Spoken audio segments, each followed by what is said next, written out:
AdRoll effectively ends up processing almost all of the requests that are on the internet on a daily basis on all publisher sites and news sites. That amounts to about 70 billion requests on a single day. 1% of 70 billion is 700 million. So it's a lot of times, if you do something wrong 700 million times in a day, you wouldn't say that you're doing it particularly well. AdRoll necessarily, in order to operate as a business, needs to not make 700 million mistakes in a given day. It actually could cost over $1 million to make all of those mistakes. With a lot of machines running throughout the world, between 700 and 3,000 or at any point in time, or even more than those, it's very easy for something to go wrong in one place and just cause a complete domino effect in everything else. Every machine has a complicated network of decisions that needs to be made in order to result into a purchase of some traffic. And typically this flow is completely logged. This translates into about 7 trillion events that get logged on a daily basis and also get processed afterwards.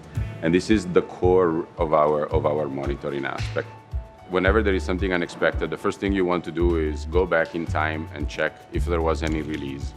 And after the release is done, start to control, and you need to have documented all of this. Your release process needs to have a strict policy around documenting all of the changes made to a system, and you need to be able to track all of the releases that you make in production. So once you find the change set that went out in the previous event, you can start to analyze if any one of those changes is relevant for the particular error that has come up. And you can do that in many ways. You can look at all of the metrics, and everybody in the team quickly starts from the metrics, then looks at the backlog of changes that went out in the past release, and then quickly looking at all of the logs and all of the errors that have been generated to see if there is a correlation.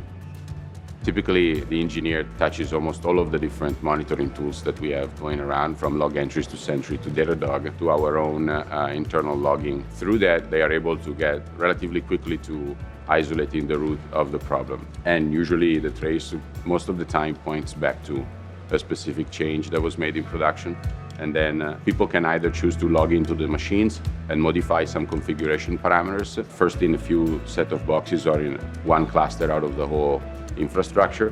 And then once they see that this improvement yields the desired outcome, then they can spread that change across all of the entire infrastructure, or they can choose to roll back the infrastructure. This allows us to have a little bit more certainty around the fact that the new release is not going to cause an immediate pain.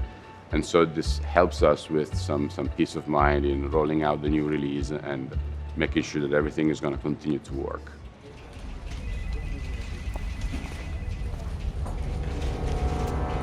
Hey!